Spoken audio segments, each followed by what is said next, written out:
Worst prison food in America. Shocking secrets exposed. True crime documentary. The meal that shouldn't have been served. Subscribe, like, and comment if you believe the darkest secrets are always hidden in plain sight. Because what you're about to hear is a story most prisons would rather keep buried. The tray slid across the stainless steel counter with a metallic scrape. It carried a chunk of cornbread hard enough to chip a tooth, a scoop of beans that looked more gray than brown, and a thin broth giving off the unmistakable tang of bleach. On the other side of the bars, a young correctional officer barked at the line to keep moving, to take their food and go. Inmates at Harlan Correctional Facility in Kentucky would later testify that the stench was overwhelming that night. Something sour. Something chemical. What they didn't know was that this meal, like countless others served across American prisons, wasn't just unappetizing. It was dangerous. One prisoner, Marcus Hayes, a 32-year-old serving time for burglary, collapsed only 30 minutes after finishing his tray. His stomach twisted violently, and he vomited until blood appeared. Guards accused him of faking. But when two other inmates from his block started convulsing, it was clear something was deeply wrong. Prison doctors called it food-related illness. The official report was vague. But leaked notes from the infirmary used words that set off alarm bells. Chemical exposure, suspected contamination. This was not an isolated event. A pattern of poison. From Louisiana to California, prison kitchens had long been accused of cutting corners. Moldy bread, rotten meat, powdered milk years past expiration. But what made the Hayes incident so shocking wasn't just the spoiled food, it was the suspicion that something had been deliberately added. Inmates whispered of powdered cleaners mixed into stew. They claimed bleach had been poured into water coolers. One prisoner said he overheard staff joke that the rats wouldn't notice the difference. For years, these stories circulated as rumors, easy to dismiss. Prison officials called them exaggerations, products of inmate imagination. But lawyers representing families of the sick knew better. When Marcus Hayes' mother demanded answers, she unearthed grievances that stretched back over a decade. At least 9 inmates had filed medical complaints tied to food at Harlan. Across the country, hundreds of similar reports existed, buried in lawsuits, ignored by wardens, sealed by settlements. And then came the case of Von Dorch. Flashback: the scalding of Von Dorch. It was April 1992, not at Harlan, but at California's infamous Pelican Bay State Prison. Von Dorch, a mentally ill prisoner, had been forcibly dunked into a scalding hot bath by guards until his skin blistered and peeled. Dorch survived, but barely. The scandal was supposed to be about brutality. Yet buried in the court records was a detail few noticed. Dorch had been malnourished, weakened from months of poor meals that left him fragile, disoriented, unable to fight back. His lawyers argued the food regime was part of the punishment, designed not just to feed, but to break. It was a chilling connection. Food as a weapon. Behind the kitchen doors. To understand the crisis, investigators turned their eyes to the kitchens themselves. In Texas, one whistleblower cook admitted under oath that expired ingredients were routinely relabeled. Boxes stamped, not for human consumption, were shredded, dumped into stews, and ladled into trays. The rationale? Budget cuts. In Mississippi, inspectors found rat droppings baked into loaves of bread, grease so thick on the floors it was impossible to clean, and giant vats of beans swarming with maggot. At Rikers Island in New York, one lawsuit alleged that spoiled chicken caused dozens of cases of salmonella. The prison quietly settled. Everywhere, the story was the same: corruption, neglect, and a lack of accountability. And yet, the Hayes poisoning case in Kentucky stood out. Because unlike spoiled food, this wasn't just rot. It was intentional. The investigation begins. Detective Claire Donovan of the Kentucky State Police was the first to take inmate complaints seriously. She wasn't a crusader for prison reform. She was a by-the-book investigator, tough as steel, with 20 years of service behind her. When she arrived at Harlan to question Marcus Hayes, she expected the usual, a prisoner trying to game the system. But Marcus couldn't even sit up in his infirmary bed. His lips were cracked, his eyes hollow, his voice a whisper. "They poisoned us," he said. "Ask the kitchen staff. They know." Donovan had seen liars, manipulators, con men. But there was something raw in Hayes' desperation. Something that smelled of truth. She pulled the kitchen logs. They showed standard ingredients: beans, cornbread, soup base. Nothing unusual. But when she compared handwriting across different days, she noticed something odd. The log for the night Hayes collapsed had been rewritten. Not once, but twice. The first draft listed sanitizer. The second erased it. Secrets in the freezer. With a warrant in hand, Donovan inspected the kitchen's walk-in freezer. Buried beneath stacks of processed meat, she found 2 industrial-sized buckets labeled cleaner, industrial use only. They were half empty. Prison staff insisted they were stored there by mistake. But Donovan wasn't convinced. Samples from the buckets were sent to the state crime lab. When results came back, the case exploded. The chemical inside was a highly concentrated degreaser, toxic even in small doses. Forensic tests showed trace amounts of the same chemical in Marcus Hayes' blood. Suddenly, a routine complaint became a potential criminal case. The cover-up. The prison administration moved fast. Officials downplayed the findings, insisting Hayes must have stolen or ingested the chemical himself. They released statements blaming inmates for self-inflicted harm. But Donovan wasn't buying it. A sealed memo from the warden's office surfaced, warning staff to prepare statements and ensure consistency about kitchen practices. It was a coordinated cover-up. Behind closed doors, guards admitted off the record that staff sometimes doctored food for problem inmates. Not enough to kill. Just enough to make them sick, to keep them compliant. If true, this wasn't negligence. It was assault. And perhaps murder. The death nobody reported. As Donovan dug deeper, she found an unreported death from 3 years earlier. An inmate named David Lattimore, age 41, who supposedly died of a heart attack after eating dinner in the same block as Hayes. The medical file described severe gastrointestinal damage. The body had been cremated before family could request an autopsy. Lattimore's sister, speaking through tears, told Donovan, "He wrote me a letter 2 weeks before he died. He said the food was making him sick. He begged me to call someone. The letter was gone. Seized," she claimed, by prison mail inspectors. Now, Donovan knew she wasn't chasing a single contamination incident. She was staring at a pattern. The breaking point. As word spread, inmates launched a hunger strike. They refused trays, banging on doors, demanding outside investigators. Guards retaliated by cutting off water, blasting cold air into cells. The standoff made headlines. Local reporters painted it as another prison riot. Few understood the real story, that food itself had become the battlefield. And in the middle of the chaos, Donovan received a phone call that changed everything. A voice, hoarse and terrified, whispered, "Detective, it's not just the kitchen staff. Check the supplier. They're the ones making sure this food is poison." Then the line went dead. The next morning, the kitchen manager was found in his car outside the prison gate. The engine was running. His body slumped forward. A half-empty bottle of cleaning fluid sat in the passenger seat. The note left behind read, "They made me do it. I couldn't stop it." But something about the handwriting didn't look right. The supplier's secret.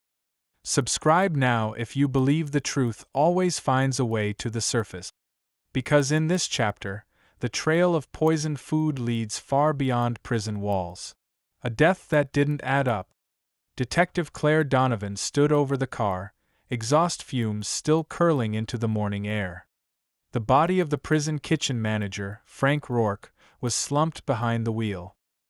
His pale face looked peaceful, almost staged. On the passenger seat, the open bottle of cleaning fluid glared like a prop. The note, "They made me do it. I couldn't stop it," was written in thick black marker. But something was wrong. Rourke's wife swore he never used block letters. And the pressure of the writing, uneven and shaky, didn't match his normal script. Donovan's gut told her this wasn't suicide. It was a silencing. The question was, who wanted him quiet? A trail of paper. Back in her office, Donovan pulled Rourke's financials. He was deep in debt, 2 mortgages, unpaid medical bills, a son in rehab.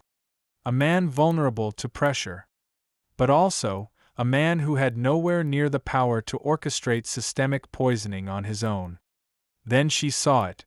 Monthly payments from a supplier listed only as Midwest Provisions, Incorporated. The amounts were irregular, sometimes triple the usual order cost. And the signature? Rourke's. Always Rourke's. When Donovan called the number listed, she was rerouted 3 times before a cold voice answered. "This is Midwest. All invoices are final. Don't call again." The line went dead. Midwest Provisions.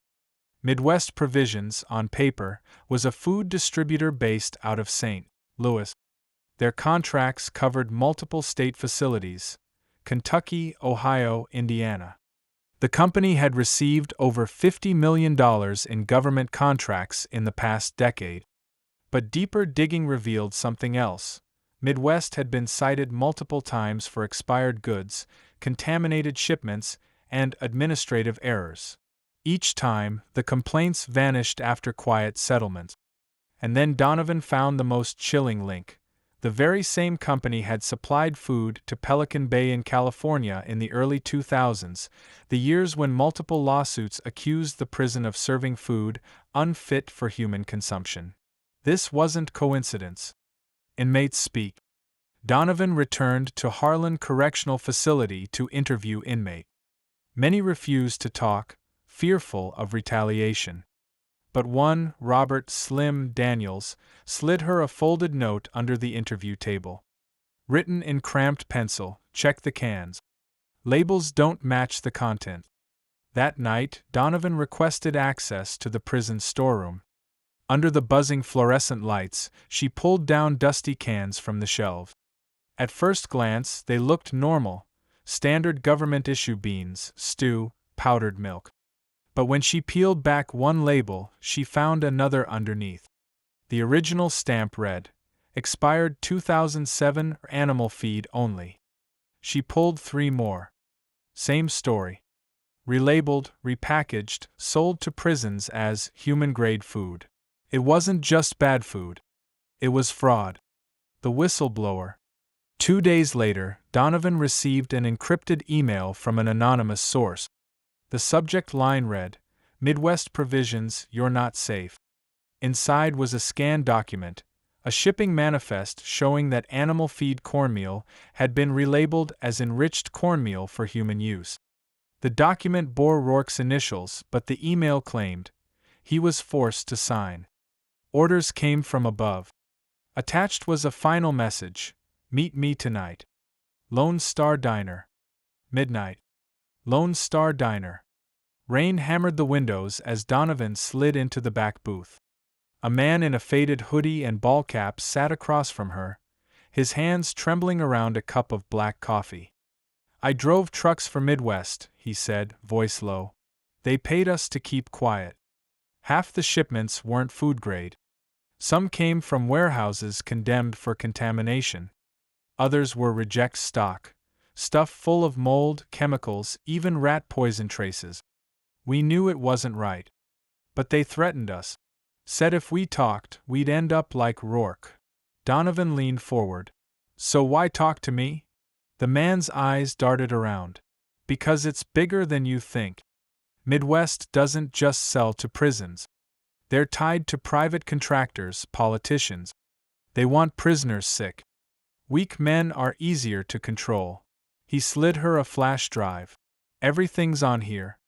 Contracts, shipments, payoff. But be careful. They're watching you already.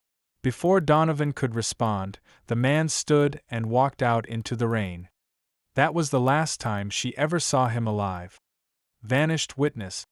3 days later, the truck driver's body was found under a bridge on the Ohio River. Official cause: suicide by drowning. But there were bruises on his wrists, and the flash drive was gone. Someone had intercepted him. And yet, Donovan wasn't empty-handed. She had backed up the flash drive the night he gave it to her. Inside were hundreds of files, purchase orders, correspondence, even a list titled Priority Client. One entry froze her blood: Pelican Bay State Prison, SHU Block. A chilling connection. The SHU, or Security Housing Unit, at Pelican Bay was notorious for its isolation cells. Inmates there had long claimed the food was deliberately undercooked, underportioned, and contaminated. Human rights groups dismissed it as discipline tactics. But the Midwest files suggested something more sinister: shipments of rejected food products sent specifically to the SHU. Notes in the margins read, "Lower protein, high filler, extended shelf life." Donovan realized the Hayes case in Kentucky was not a local scandal. It was part of a nationwide system, one that used food as punishment, as profit, as control. Escalating pressure. As Donovan prepared her case, the pushback intensified. Her car tires were slashed. An unmarked SUV followed her home 3 nights in a row. Anonymous calls flooded her office. "Drop it, detective. No one cares about prisoners. You'll lose everything." Even her captain grew uneasy. "Claire, you're poking a hornet's nest. These contracts go high up, state officials maybe higher. If you don't let this go, you'll be out of a job. Or worse." But Donovan refused to back down. She had Marcus Hayes' hollow eyes seared into her memory. She had the grieving sister of David Lattimore begging for answers. And now, she had a flash drive linking prisons across the country to a pipeline of poisoned food. This wasn't just about one inmate. It was about thousands. Donovan scheduled a meeting with a federal prosecutor to hand over the evidence. But the night before, her office was broken into. Files were scattered, computers wiped clean, hard drives missing. Only one thing was left untouched: a single can of beans sitting neatly on her desk. The label peeled halfway back, exposing the words, "Animal feed only." A message. Someone knew exactly how close she was getting. The next morning, Donovan received an unmarked envelope slid under her door. Inside was a single photograph. It showed her teenage daughter walking home from school. On the back, in block letters, "Stop digging or she's next." Donovan dropped the photo, her hands shaking. This was no longer an investigation. It was war. Betrayal in the ranks. Subscribe, like, and comment if you believe corruption always eats from the inside. Because in this chapter, the hunter becomes the hunted. The photograph. Detective Claire Donovan couldn't tear her eyes from the photograph. Her daughter, Lily, smiling with a backpack slung over one shoulder, completely unaware that her image had become a weapon. The threat was clear: stop digging or she's next. Donovan sat in her kitchen that night, lights off, the city humming faintly outside. Every sound made her flinch: the creak of pipes, the hum of the refrigerator. She was a veteran cop, but this was different. The enemy was faceless, and they'd found her family. For the first time in her career, Claire wondered if she had crossed a line she couldn't return from. The internal leak. The next morning, Donovan stormed into her precinct. She had to find out how they knew so much. She went straight to her captain, a broad-shouldered man named Riley. His desk was stacked with unopened case files, but his eyes were sharp. "Claire," he said, tone flat, "you're in over your head. I told you this case was bigger than us. Someone leaked my family's information, Donovan snapped. My daughter's school route, Riley. Only a handful of people had access. Who's talking? Riley leaned back, arms crossed. Think real hard. You've been poking at state contracts, federal money, politicians. You think they can't get to us? Can't by someone on the inside. Her stomach dropped. He was right. But the way he said it, so casual, so resigned, made her wonder if Riley himself had already chosen a side. The vanishing witness. Donovan needed fresh leads. She tracked down another kitchen worker, a young man named Miguel, who had quietly reached out after hearing about Rourke's suicide. They met in the back of a laundromat, machines rattling as cover noise. Miguel was terrified. They told us to pour it in, he whispered. Not every day. Just sometimes. Cleaner, bleach, whatever was cheap. We didn't ask why. We just did it. Donovan pressed him for names. He hesitated, then scribbled one on a napkin. Calderon. Who's Calderon? She asked. The supplier's man. He watches us. Makes sure no one talks. Miguel shoved the napkin into her hand. Please. Don't tell them I said anything. 2 days later, Miguel vanished. His bunk was empty. His belongings gone. The prison logged it as a transfer, but no paperwork existed. Miguel had been erased. A trail to nowhere. Donovan dug into the name Calderon. Records showed a Luis Calderon listed as a consultant for Midwest Provisions. No address, no background, nothing but a P.O. box in Missouri. She reached out to an old friend in the FBI, Special Agent Daniel Reeves. He owed her a favor. Within hours, he called back. Claire, I don't know what you've stepped into, but Calderon isn't just some supplier's rep. He's ex-DEA. Dirty. Got bounced years ago for evidence tampering. Since then? Ghost. But every time a prison food scandal pops up, his name's somewhere in the shadows. A chill ran through Donovan. This wasn't negligence. This was organized. The betrayal. That night, Donovan returned to her office, only to find her desk drawers pried open. Her files on Midwest Provisions were gone. But the photo of her daughter had been placed neatly on top of the empty drawer. She called Riley immediately. His voice was calm. Too calm. Claire, you need to stop. You're dragging this department into something we can't control. They broke into my office, she shouted. They're inside this building. There was a pause on the line. Then Riley's voice dropped. Maybe that's the point. Maybe they're already one of us. The call ended. Donovan's blood went cold. She realized with sick certainty, someone inside her own department was feeding information to Calderon. Escalation. Determined not to be silenced, Donovan pulled every string she had left. She arranged a secret meeting with Agent Reeves in a downtown parking garage. Reeves handed her a sealed folder. Here.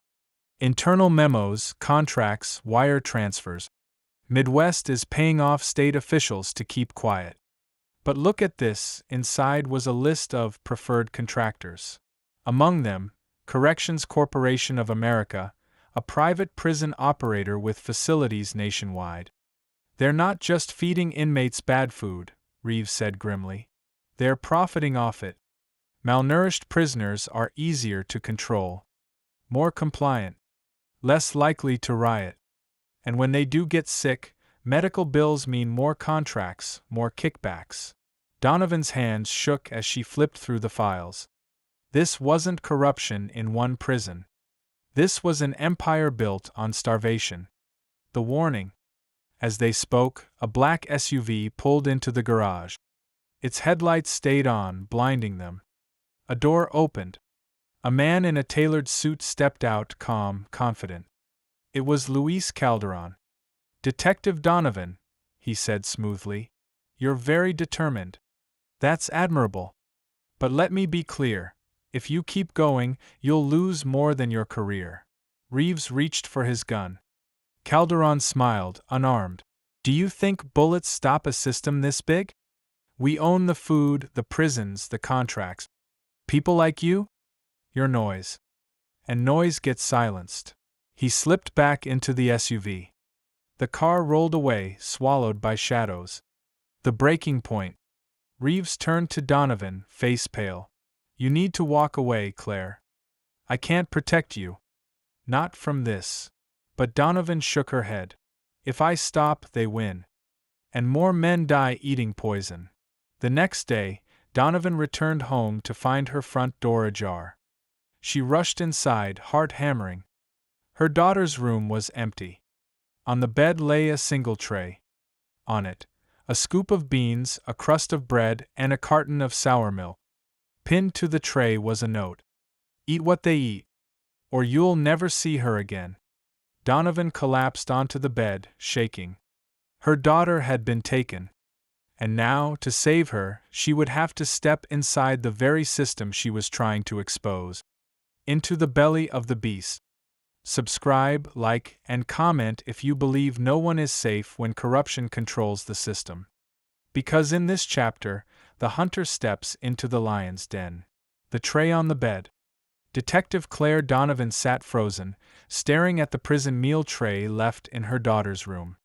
Beans, bread, sour milk. A note pinned to it, eat what they eat, or you'll never see her again. Her training told her to call it in, flood the house with uniforms, start a manhunt. But her instincts told her otherwise. This wasn't a case the system wanted solved. The system was the enemy. If she brought the department in, her daughter would vanish into the same void as Miguel. She had one option: go inside herself. Bargaining with the devil. Donovan called Calderon's number, the one she'd memorized from the Midwest contract. Detective, his voice purred, calm as ever. I see you got our message.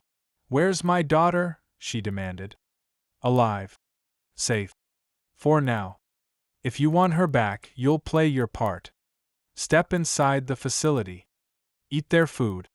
See what they see. Then we talk. It was insane. Calderon was baiting her into his world, a trap she might never walk out of. But he had Lily. And that meant she was already trapped. The prison walls. Harlan Correctional Facility loomed against a gray sky, razor wire glistening like wet fangs. Donovan wasn't there as a detective. She had agreed to Calderon's condition: one night inside, no badge, no rank. Just another inmate in borrowed clothes.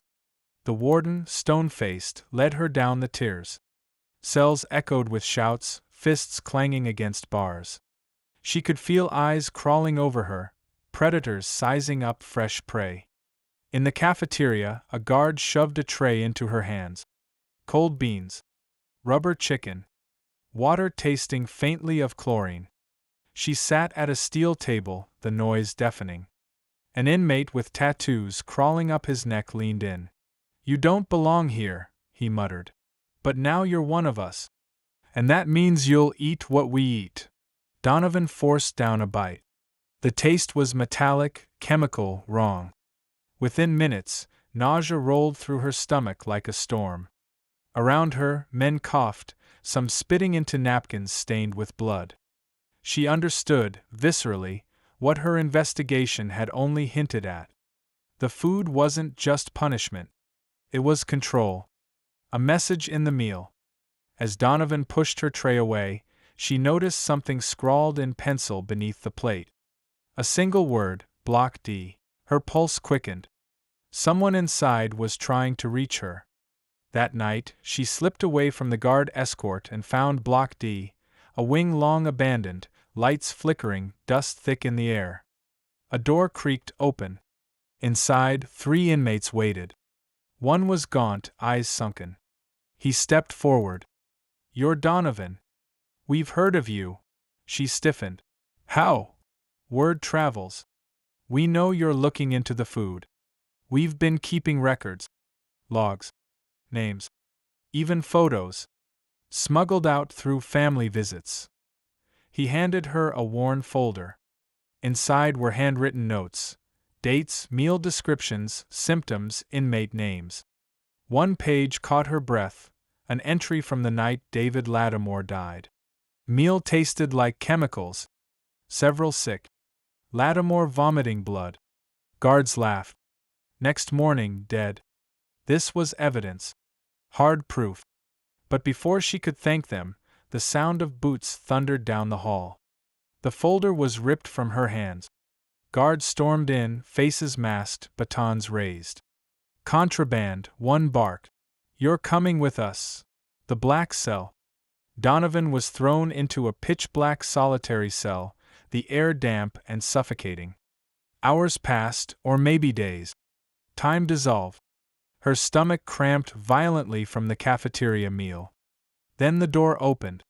Calderon stepped inside, silhouette sharp against the dim light. You see it now, he said softly. This place isn't about justice. It's about control. Food is the leash. And the leash keeps the dogs from tearing the walls down. Donovan forced herself to stand. You're poisoning them. Calderon smirked. Poison is such an ugly word. We're maintaining order. And the state pays us handsomely for it. You think taxpayers care if their criminals eat moldy bread? They want monsters caged. What happens in the cage is irrelevant. Where's my daughter? She demanded. He leaned closer, his breath hot. Alive. For now. But if you keep pushing, she'll be just another statistic. A girl who slipped away. The shattered alliance. Released from the cell, Donovan stumbled out into the yard. To her shock, Agent Reeves was waiting.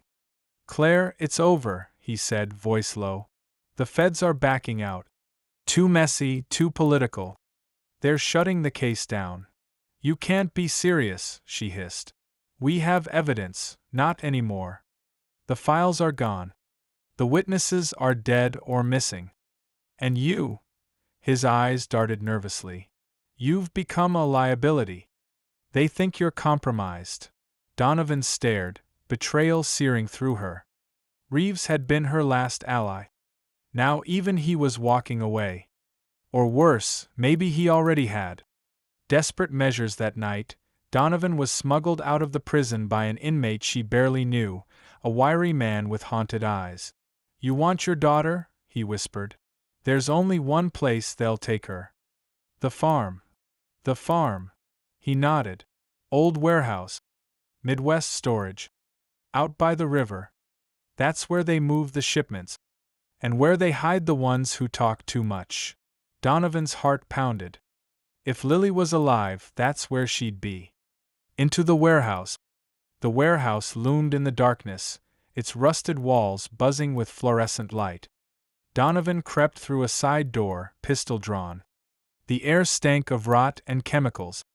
Stacks of crates stretched to the ceiling, each stamped Midwest provisions. She cracked one open. Inside, bags of powder crawling with mold, stamped animal feed, expired. Another crate contained sealed envelopes, payoffs, contracts, names of politicians. And then, a muffled sound. A cry. She followed it to a locked cage at the back. Inside, weak but alive, was Lily. Mom, she sobbed, reaching through the bars. Donovan's hands shook as she fumbled with the lock. But before she could open it, a voice echoed behind her. Detective. Always in the wrong place at the wrong time. She turned. Calderon stood in the shadows, pistol aimed at her head. Step away from the cage, Calderon said calmly. You've seen too much. And now you'll eat what they eat. Behind him, 2 guards carried in a steaming pot, the stench unmistakable. A ladle dipped. A tray clattered onto the table. It wasn't just food. It was punishment. Donovan realized with horror, Calderon wasn't going to kill her quickly. He was going to make her choke on the very system she was trying to expose. And Lily's life depended on what happened next. The last meal. The cage. Detective Claire Donovan's knees trembled as she stood between Calderon's pistol and her daughter's cage. Lily's tear-streaked face pressed against the cold steel bars, her eyes wide with fear.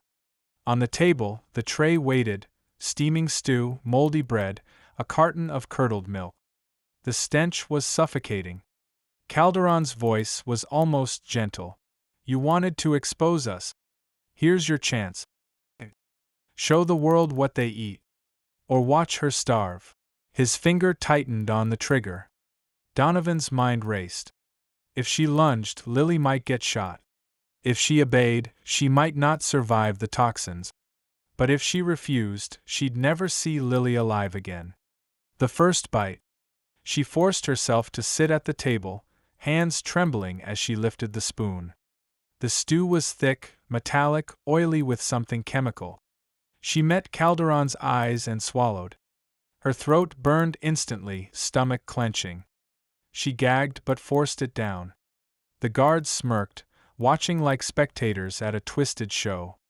Calderon leaned close, whispering, "Now you understand. This is control. This is order. No riots. No rebellion. Just quiet cages and compliant bodies. America pays for it. We deliver it.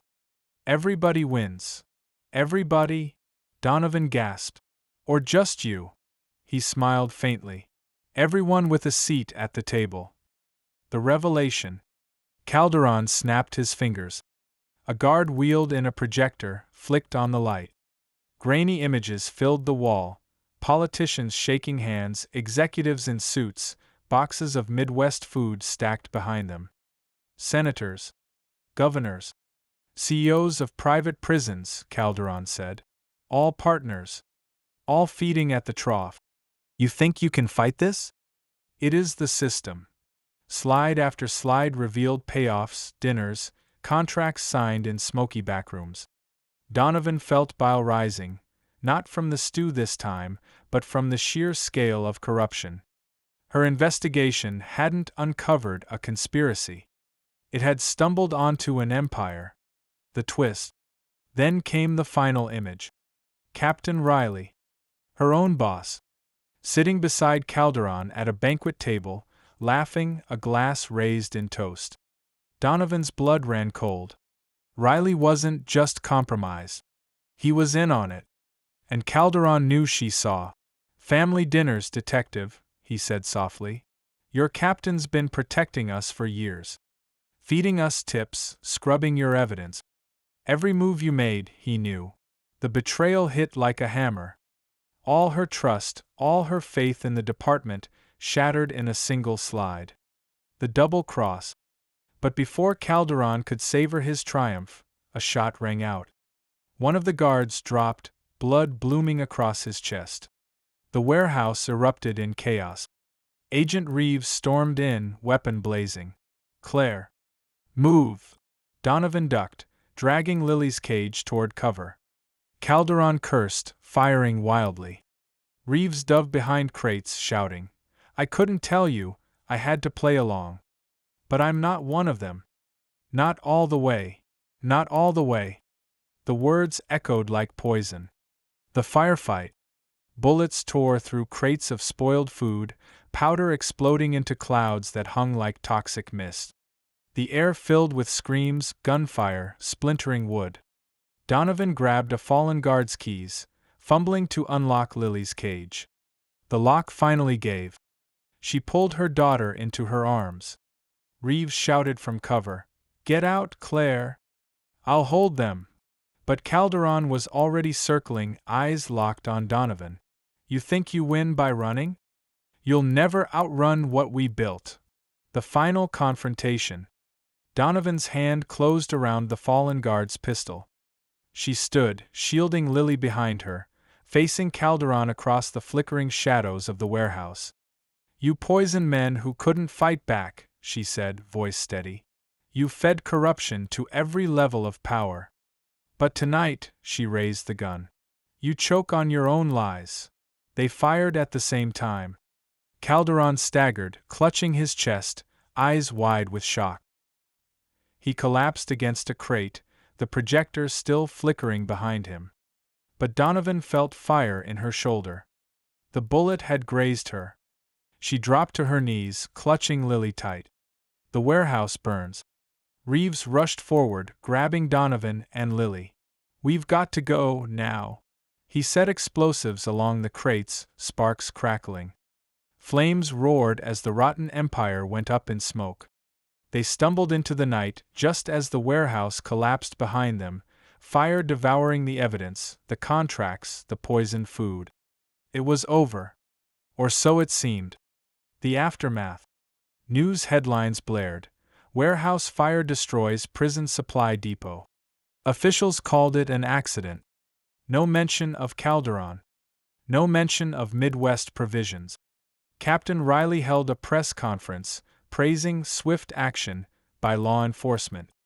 Donovan stood in the crowd, bandaged shoulder aching, rage burning. She saw his smirk, subtle but unmistakable. He was still inside the system. Still feeding it. Calderon might be gone, but the empire remained. The last twist. Weeks later, Donovan tucked Lily into bed, vowing never to let her daughter near the darkness again.